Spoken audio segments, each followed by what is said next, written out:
the spur of the moment. Spurs tied up the Western Conference Finals 21-point blowout of the Thunder last night. Victor Wembanyama dropped 33 points, including this 42-foot half-court three to end the first half. Shai Gilgeous-Alexander held to just 19 points on 6 of 15 shooting. Spurs blew a 15-point lead in Game 3, lost that game by 15, but stayed aggressive in Game 4 thanks to a post-Game 3 tongue lashing from Greg Popovich. Here's De'Aaron Fox on that. Pop's been around throughout the course of the season, but that was the first time he walked into the locker room and was like, "Nah, that's BS. That's not how we play basketball." And obviously he has some choice words for it, but that was the first time all season that he came into the locker room right after a game and told us how he felt. And everybody felt that. Mitch was in there, B. Wright was in there, all the players down to the staff. You know how it is after a game. And that's the first time I've ever seen that. Trainers, everybody's in there. We close the doors. Let him go. Yeah, we don't let anybody know what's going on in here, but that's the first time he opened that door. We see Pop come in, and it's like, Well, take a look. The champ is here. Our 3-time NBA champion, Danny Green, joins me now here on SportsCenter. Okay, Danny, you won a championship under Pop. You heard De'Aaron Fox. What are those Pop speeches like? How big of a presence does he still have on this franchise and this team? A huge presence. I mean, it doesn't go away. He's just one of those guys that you're fearful of regardless of age or health.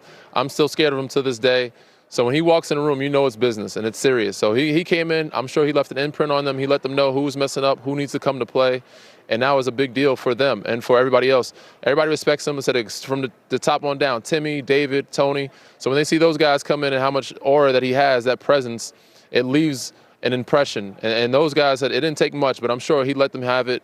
And that's just, Pop in his nicer days. I could imagine how he would have been during my time. So I've seen him heard quite a bit of Pop, especially when he was younger and in our losses. I know we won one, but a lot of those tongue lashings came after losses. So I know what they went through, and I felt scared for those guys. And I still feel scared for those guys. Listen, they came out and they were aggressive. What impressed you the most about the Spurs' performance last night? Because they held OKC to just 82 points. I mean, their defense is obvious, but outside their defense, just Wemby. How he came out, how he attacked, and kept his foot on the gas. They went up 15-0 to start Game 3, but this one, they didn't let the lead slip away, and it starts with him and ends with him.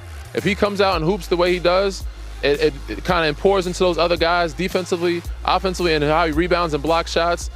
Game 3, I don't know if you remember, but he didn't score much and didn't have that same activity. He might have been fatigued, but they need that energy. They need that activity from him so they can feed off of it. Obviously, he needs help too. They need to make some shots, but it starts and ends with him, and he came out and being the best player on the floor. He has to be MVP every night for them to get out of this series. Listen, the 82 points, the fewest that the Thunder have scored in really any game. I'm talking regular season or postseason since 2021. All right, so let's talk about the Thunder. What adjustments you think they need to make in Game 5?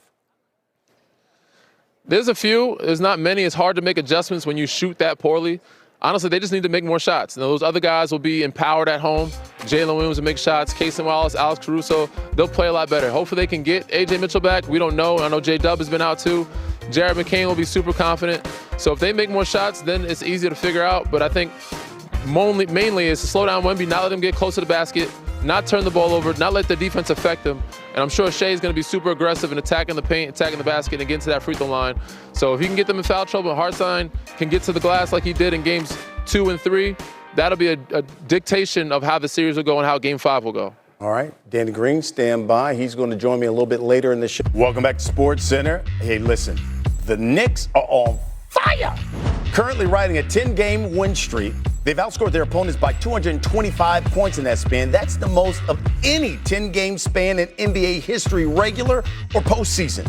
This also marks the 6th time the Knicks have led a best-of-7 series 3-0 and have completed 3 sweeps, including Philly in round 2, and have never had multiple series sweeps in the same postseason.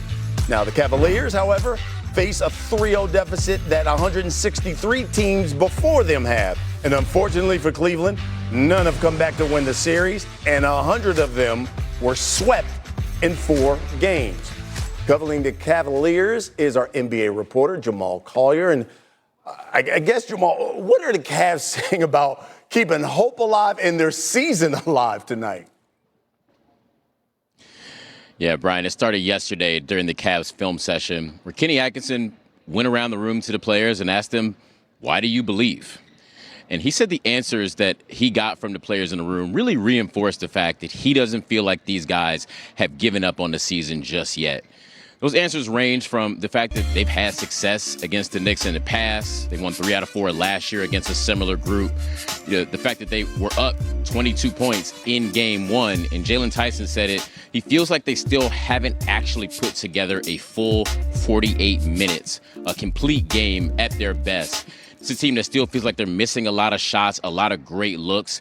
And Jalen Tyson said as he looks to this game tonight, they know the Knicks are going to try to come in their building and try to sweep them. The Cavs have to have some pride and take that personally. Yeah, because when you listen and watch them, you get a sense that game 1 just snatched their heart, considering they had that 22-point lead and lost that game. You know, in their previous 2 series, Maul, the Cavs went 7 games. So what is the team seeing? Because I think some people think, are they just tired? Is fatigue a factor in this series? And it's not just the 2-7 game series. The fact that now dating back to April 29th, that's game 5 of the first round against Toronto, they played every other day. And Kenny Atkinson said as he watched film, you could just see that they were almost a step or 2 behind, slower than the Knicks. New York's flying to the ball, getting out in transition, and it felt like the Cavs could not match that speed and intensity. And Cleveland's trying to not use it as an excuse, but Donovan Mitchell said it, that this is the bed that we've made. We did this to ourselves by not closing out the previous 2 series earlier. You look at that Toronto series, they had a chance to win that game 6 before that series went to 7. They were in game 6 at home against Detroit and really had a no-show before that series went to 7. If they would have won that game 6 in Detroit, Brian, you'd have had 3 days off in between games 2 and 3. And now the Cavs are at a huge rest disadvantage. They have been in this entire series against the Knicks. You can see that showing up, especially in this past game. Yeah, in series and, of course, season on the line tonight. Jamal Collier, thank you very much. Let's bring in our Danny Green back with us here on SportsCenter. Okay, Danny, in your opinion, how does Cleveland stay alive tonight in Game 4? Going to be tough. It's going to take all hands on deck, but it's not impossible. They have to come out like they did in Game 7 versus Detroit. Starts with Donovan Mitchell and ends with Donovan Mitchell. He has to come out, be the aggressor, be the floor general that we know, not only score, but facilitate. Get guys like Jared Allen involved. Get Evan Mobley involved.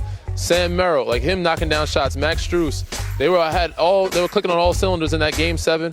James Harden didn't have to have a great game, but they're going to need him to play well also. So they're going to need all these guys to play well, even the bench guys, Tyson, Tomlin, whoever comes in, Schroeder, gives them a plus because this New York team is very deep.